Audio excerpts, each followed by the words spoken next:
Nesta semana, nós vamos continuar a catequese da semana passada, que foi a primeira parte da hierarquia celeste.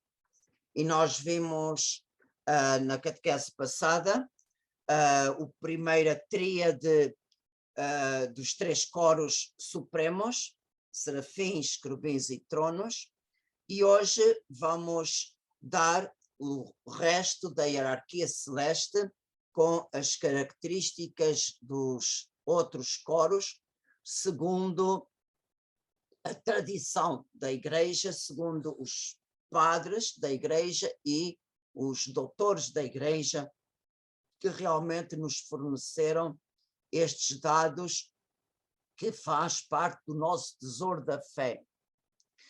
E os três coros intermediários, no terço de São Miguel, nós vemos que os três coros intermediários são coros combatentes, enquanto os três primeiros coros são coros que se dedicam mais na adoração, os três coros intermediários são combatentes contra os espíritos malignos que podem desfigurar a imagem de Deus, que está em cada um de nós, e também a imagem que Deus imprimiu na criação. Por exemplo, pela harmonia que existe na criação, nós podemos ver a sabedoria divina, o poder de Deus, a imensidade de Deus, como Deus é grande, como Deus tem tudo nas suas mãos.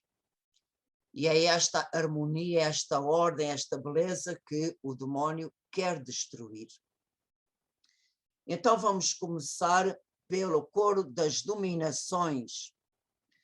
Este coro, segundo o que diz a tradição, é um coro que nos ajuda particularmente a fazer a vontade de Deus. E em relação à criação muda, são estes anjos que estão a atuar sobre a criação para que ela se movimente e que ela se desenvolva segundo as leis que Deus estabeleceu para a criação.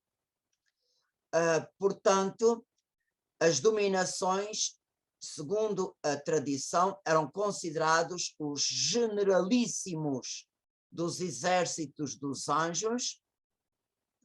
Portanto, eles não têm só a missão de transmitir as graças de Deus para os coros inferiores, mas são eles que regem todo o universo. E é curioso que São Paulo, tanto na carta aos Colossenses, capítulo 1, versículo 16, como a carta aos Efésios, São Paulo cita as dominações dentro das designações dos coros dos anjos. Por exemplo, na carta aos Efésios, diz que Jesus subiu aos céus e está sentado à direita do Pai, acima de todo o principado, potestade, virtude e dominações. E dominação. Portanto, estes anjos destes coros também têm uma missão em relação à Igreja. Eles ajudam a expansão do reino de Deus. Portanto, eles estão auxiliando os missionários, também os mosteiros de vida contemplativa, eles ajudam.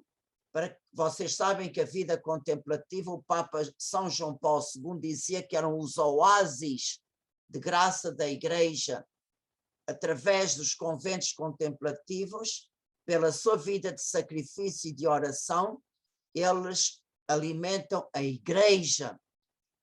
Como o oásis tem a água onde todos no deserto vão beber, também nos conventos contemplativos podemos aurir toda a força, toda a graça para que a evangelização se faça através das vocações ativas, como são os missionários. Também eles ajudam todos aqueles que dirigem almas, como também ajudam os professores.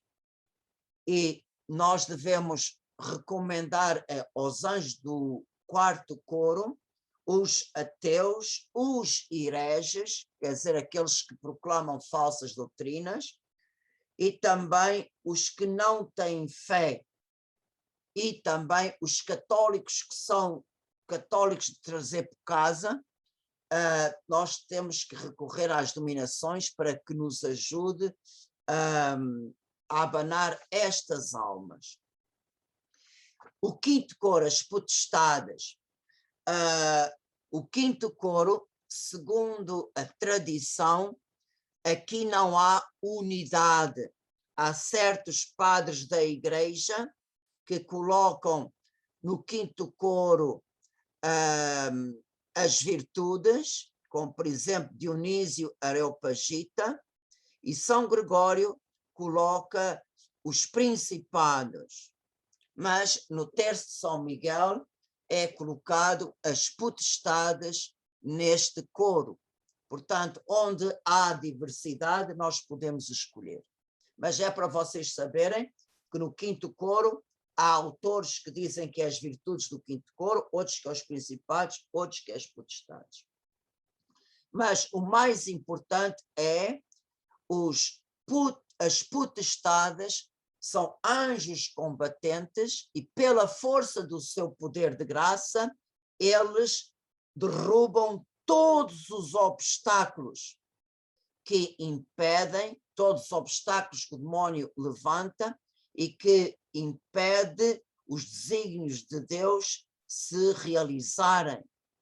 Portanto, as potestades vencem o poder dos demónios. Portanto, como o demónio se compraz, o demónio tem o prazer de estorvar que os desígnios de Deus se realizem. Portanto, por causa disto, então, este coro tem realmente a missão de vencer os demónios e derrubar todos esses obstáculos. Por isso, eles têm uma missão especial quando nós sentimos-nos importunados pelo maligno. Por isso, imaginem a situação que às vezes nós sentimos, por exemplo, na nossa casa, tudo está bem, tudo está em harmonia, tudo está conforme, de repente, por causa do manica de nada, blum, vai uma arenga. É, senhor, mas isto aqui está um rabo de diabo que cheira mal. Portanto, nesta altura temos que invocar as santas potestades para vencerem aquela tempestade que não tem razão de ser. Aí podemos ver como o demónio é invejoso. Por que é que ele é invejoso? É invejoso da pouca felicidade que nós estamos, a alegria que nós temos neste mundo. Claro que ele quer perturbar, que ele nos quer roubar, que ele quer perturbar. Portanto, contra estas perturbações, nós podemos invocar as potestades, como também para outra situação. Normalmente o diabo ataca escondendo-se. Portanto, ele mascara-se para que nós realmente não nos apercebamos à primeira do seu objetivo. Quando muitas vezes caímos, é que a gente abre os olhos. Por isso, é importante que todas estas ataques do inimigo possamos recorrer às santas potestades. E por isso, eles também têm um serviço especial junto dos sacerdotes. Portanto, são as santas potestades que inspiram os sacerdotes a trabalharem pela sua santificação e que ajudam-nos a exercer bem o nosso ministério. Por isso nós podemos, quando vemos sacerdotes em dificuldade, por favor, em vez de criticarmos, temos que recorrer a este coro, as santas potestades, como também para os bispos, que hoje não é nada fácil para os bispos exercerem as suas funções. E hoje muitos bispos têm um peso de cruz muito, muito, muito, muito, muito grande. Vocês imaginem aquelas dioceses onde há abusos e escândalos. Imaginem, é o bispo que tem que dar a cara. É o bispo que realmente tem que se meter. E, por exemplo, nós aqui na Diocese de Montreal, o nosso bispo está tomando medidas muito grandes para eliminar, ele diz mesmo, eliminar por completo todo o tipo de abuso que possa haver na Diocese de Montreal. Seja abusos sexuais, seja abusos de poder, seja abusos financeiros, seja abusos espirituais mesmo. Ele diz, não podemos tolerar nenhum comportamento disto. Nós não devemos estar preocupados com a imagem, devemos estar preocupados é com a glória de Deus. Portanto, ele diz mesmo que não basta diminuir isto, é preciso acabar de vez. E realmente ele está tomando medidas e tivemos nesta reunião um grande testemunho de uma pessoa, de um senhor, de um pai de família, que em criança foi abusado e realmente o que ele falou, que esta vítima falou, é das lágrimas cair, do sofrimento que esta pessoa sofreu naquela altura, mas também ao longo da sua vida. E o nosso bispo, ao tomar conhecimento deste caso, teve a coragem de o chamar e de ir visitá-lo pessoalmente, somente para o ouvir. E é curioso que este senhor, que não queria saber da igreja, ele disse mesmo que era impossível perdoar. E como é que com a visita do bispo e com a palavra do bispo, ele agora está sendo uma pessoa que está a trabalhar muito para ajudar outras vítimas e também para ajudar a nossa diocese a acabar com todo o tipo de abuso. Ele faz parte do comitê,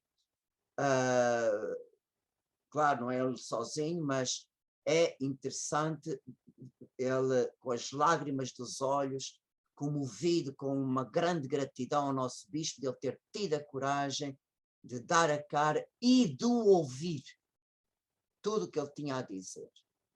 E realmente notava-se que ele dizia isto, que o bispo abriu-lhe novamente o caminho da esperança.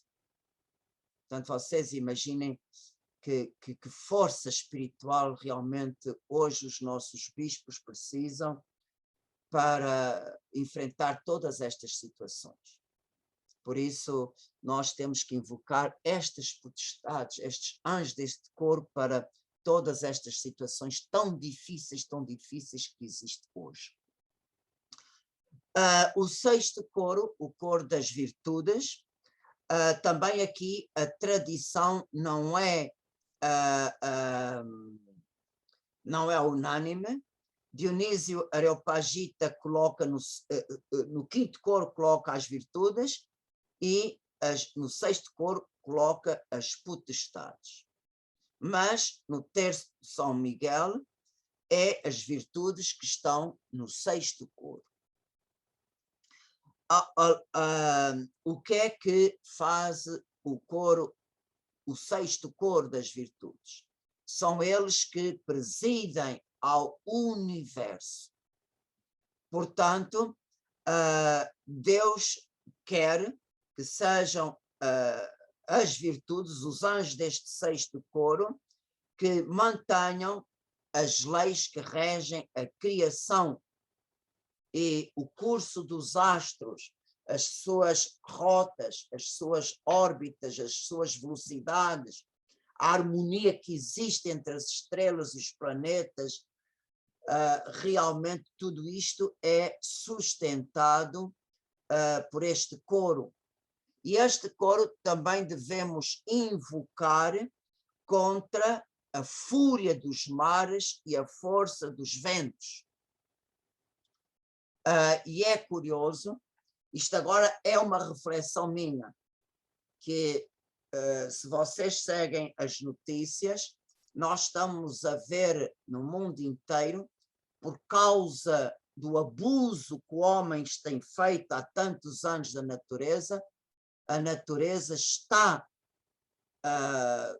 entre aspas, perdendo, como é que é dizer, o controle. E olhando para esta catequese, eu pensei, mas se o coro das virtudes são eles que mantêm a criação dentro dos limites da lei de Deus, por que é que hoje a criação, sabemos que é por causa do abuso do homem, mas por que é que Deus realmente permite? E realmente eu senti no meu coração esta luz, que por vezes Deus permite, ou Deus suspende o trabalho dos anjos, os anjos deixam de, por exemplo, de manter os ventos no seu limite, os mares no seu limite, o fogo no seu limite, a terra no seu limite. Deus suspende a ação dos anjos para que o orgulho do homem não suba tão alto. Porque nós pensamos que somos o dono da criação, nós pensamos que podemos explorar a criação de toda a maneira e feitio, mas nós temos que compreender, se nós homens violamos as leis da criação, a criação responde-nos com a morte. E Deus deixa. Realmente o ser humano hoje tem que compreender que ele não é o dono da criação. Existe alguém acima de nós que tem tudo nas suas mãos e nós temos que respeitar o Criador e as leis que ele estabeleceu. E as leis da criação são muito delicadas. Por exemplo, como hoje estamos a esgotar os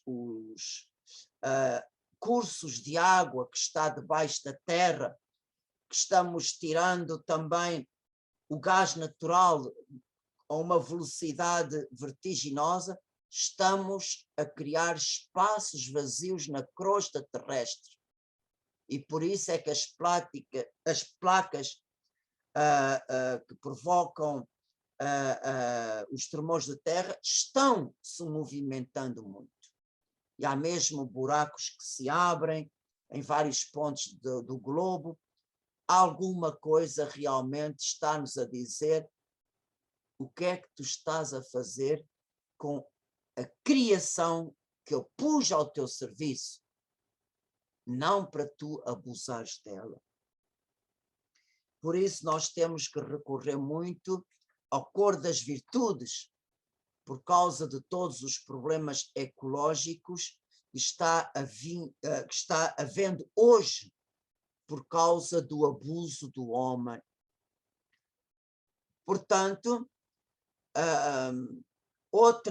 em relação ao ser humano, este coro também tem um trabalho a realizar em nós. Todos aqueles que se esforçam por ser melhores, por trabalharem na sua conversão, para combaterem o pecado que existe em si, nós podemos invocar o coro das virtudes. E por isso nós podemos, por exemplo, quando uma pessoa, agora com o Covid, há muita gente que se está voltando para Deus. Acreditem que é verdade. Há muita gente que se está voltando para Deus. E então, a estas almas que estão de novo a caminhar no caminho de Deus e dos sacramentos, nós podemos pedir a este coro das virtudes que eles perseverem no bem. Portanto, não basta só a sua ajuda para tentarmos melhorar, para trabalharmos na nossa purificação, nossa transformação, mas também para aqueles que despertaram, que a cor das virtudes os ajude a perseverar no bem, no caminho da santidade. Portanto, vocês sabem perfeitamente, não basta bons propósitos, não basta boas intenções, é preciso realmente a força e coragem para concretizar em actos as boas resoluções. E é aqui que as santas virtudes podem ajudar-nos e ajudar os outros se os invocarmos. E então agora passamos para os últimos 3 coros, que é o 7º, 8º e 9º coro. No terço de São Miguel, vemos que estes 3 coros dão-nos graças muito específicas. O 7º coro dá-nos o espírito da verdadeira e sincera obediência, o 8º, a perseverança na fé e boas obras, e o 9º, que sejamos protegidos por estes espíritos bem-aventurados durante toda a nossa vida e principalmente na hora da nossa morte. Por isso vemos que os 3 últimos coros estão mais orientados para o ser humano, para nós diretamente. E também o 7º coro não é unânime aqui a tradição. Segundo Dionísio Areopagita, aqui estão os principados, como vemos no terço de São Miguel, e vemos que os principados também são invocados por São Paulo na carta aos Colossenses, na carta aos Efésios. Portanto, Dionísio Areopagita põe no 7º coro os principados, mas São Gregório Magno põe aqui as virtudes. De qualquer maneira, o 7º coro são aqueles que ajudam na realização dos milagres. Por exemplo, nós vemos nos Atos dos Apóstolos que os milagres e prodígios acompanhavam a pregação. Portanto, aqui está a ação do 7º coro dos anjos no ministério da Igreja. E o 7º coro são eles que protegem cada reino, cada nação, cada igreja, cada localidade. E, portanto, nós podemos dizer que os anjos das nações, das províncias, das cidades, pertencem a este 7º coro. Por isso, são eles que lutam. Se aqui estão os anjos protetores das nações, nós podemos ver todos os ataques que o exército infernal faz contra os povos e as nações, inspirando-os leis iníquas, perversas, que não estão ao serviço do homem nem da palavra de Deus. Portanto, nós temos que invocar o coro, o 7º coro, para, unidos aos anjos das nações e seus auxiliares, realmente possam frear estes ataques que vemos hoje claramente, como realmente as leis iníquas estão cada vez mais a atingirem todas as nações. Também os principados, segundo a tradição, são eles que adoram Jesus presente no Santíssimo Sacramento, que adoram Jesus em todos os sacrários da terra. E por isso nós podemos pedir a ajuda deste sétimo coro para aumentarmos o nosso amor a Jesus Eucarístico. O que o sétimo coro nos ajude a ser almas eucarísticas. Por isso, este coro pode ajudar nestas diversas situações. Portanto, na tradição, o quinto, sexto e sétimo coro, a tradição não é unânime. A tradição é unânime nos 4 primeiros coros, serafins, querubins, tronos e dominações. A tradição volta a ser unânime ao falar do 8º coro dos arcanjos e o 9º coro dos anjos. Portanto, os 4 primeiros e os 2 últimos, há unidade em todos os doutores e padres da Igreja, ao passo que no 5º, 6º e 7º varia a designação dos coros. Em relação ao 8º coro, arcanjos, portanto, é um grau que está acima dos anjos. Anjo significa enviado, aquele que Deus envia com uma das suas ordens, com uma missão. Portanto, aqueles que Deus envia com as missões normais é o 9º coro, e para missões extraordinárias, principalmente em relação aos mistérios da fé, Deus envia o 8º coro, arcanjos. E pela misericórdia e graça de Deus, nós conhecemos na Sagrada Escritura o nome de 3 anjos deste coro: São Miguel, São Gabriel e São Rafael. Segundo a tradição, há vários testemunhos que este coro só tem 7 anjos, 7 arcanjos. E isto se baseia naquela afirmação que São Rafael disse a Tobias e ao pai Tobita: eu sou Rafael, um dos 7 que apresentam as orações dos justos e tem lugar diante da majestade do Senhor. E este grupo também é nomeado no livro do Apocalipse.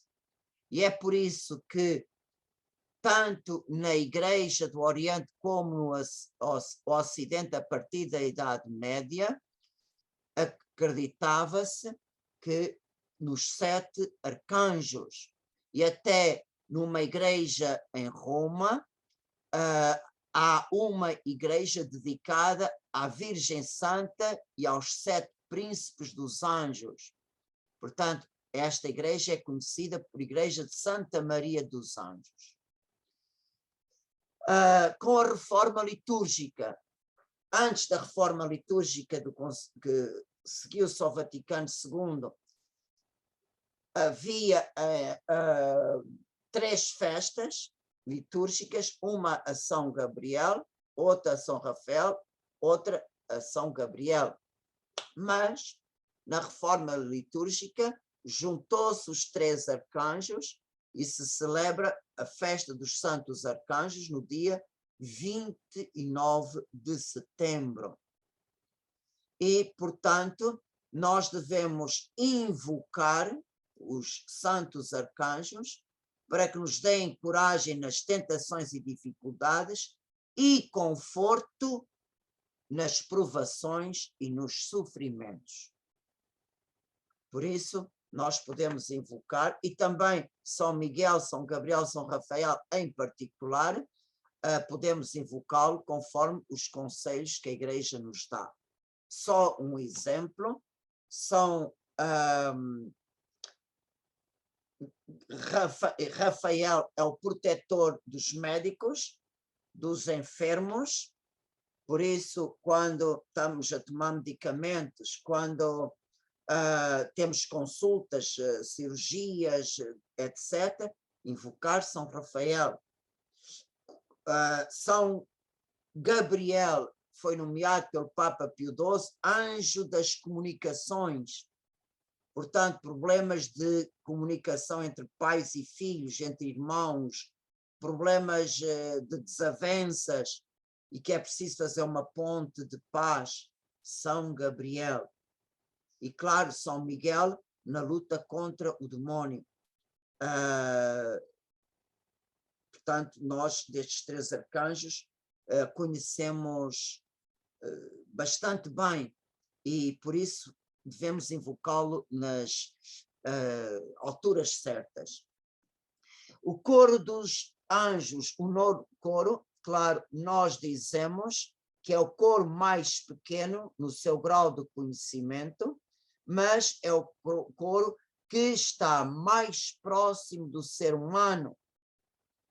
Mas apesar de eles serem os anjos mais pequenos, quanto ao grau do conhecimento, não quer dizer que eles sejam menos úteis, não. Eles também têm os 5 ministérios e eles foram criados para o serviço e para a glória de Deus. E por isso, a maior parte da humanidade está confiado à guarda de anjos do nono coro. Por isso, todos nós recebemos, pela misericórdia de Deus, um anjo da guarda, e vocês sabem que já falámos disso, que tem uma dupla missão para nos ajudar a realizar a nossa missão neste mundo, sem de perder de vista o lugar que o Senhor nos preparou. Por isso, nas nossas vidas, ele tem uma missão material e também tem uma missão a nível espiritual. E por isso, ele pode nos ajudar em mil situações, basta os invocarmos. E sobre como tratar o nosso anjo da guarda, Deus fala-nos disso no livro do Êxodo, capítulo 23, versículo 20 a 23a. E em resumo, o que é que Nosso Senhor nos pede? Respeita a sua presença, escuta a sua voz, e a terceira coisa, não lhe desobedeças. Portanto, respeitar a sua presença é não o desonrarmos com os nossos pecados. Segundo, escuta a sua voz, e nós podemos escutar a voz de nossos anjos da guarda na nossa consciência, e obedecer. Quanto mais prontidão obedecermos, mais ele se manifesta. Mais ele se manifesta. Quanto mais confiança lhe damos, quanto mais abertura, mais ele entra. E sabem bem que o nosso anjo da guarda não viola a nossa liberdade nem a nossa vontade. Ele atua na medida que nós lhe permitirmos. Se realmente ele nos inspira e nós obedecemos prontamente, ele vai nos falar mais claramente. Se ele inspira e a gente faz ouvidos mocos, ele cala-se. Ele cala-se e a sua voz cada vez se faz menos ouvir, até que desaparece. Portanto, não é a culpa do anjo que não está presente somos nós que não lhe damos abertura, que não lhe damos espaço. Por isso, lembrem-se que realmente estas 3 coisas o Senhor nos pede. Está vigilante na sua presença, escuta a sua voz e não lhe desobedeces. E porquê? Porque Ele nos fala em nome de Deus. Também há aqui um outro ponto que eu não vou tratar aqui, que é da hierarquia satânica, se realmente existe ou não. Há indícios na carta, principalmente do apóstolo São Paulo, que existe realmente uma hierarquia satânica, que nós podemos compará-la, por exemplo, a hierarquia angélica é como uma pirâmide que sobe, os coros, o 9º coro são os que estão mais abaixo, depois vão subindo até chegar aos serafins, que estão no topo da pirâmide, mais próximos de Deus. Quanto mais alto está, maior é a queda. Então nós podemos imaginar a hierarquia satânica como uma pirâmide ao revés. O que estava mais alto passou a estar mais baixo. Mas, de qualquer maneira, eu não vou tratar deste assunto, pois vocês têm as folhas, podem lê-las se quiserem, mas o importante é nós recebermos estas luzes que a tradição da Igreja nos oferece, para depois invocarmos na nossa vida prática, nas necessidades que eles podem valer-nos. E é por isso que o Senhor nos dá este conhecimento. Vocês sabem, conhecer por conhecer sem pôr em prática, este conhecimento é estéril. Por isso São Paulo diz, na carta aos Coríntios, mesmo que eu fale a língua dos anjos, se eu não tiver caridade, nada vale. Por isso, a coisa importante é para o conhecimento que a gente tem, podemos transformá-lo em obras para nós e para os outros que estão em necessidade. Amém.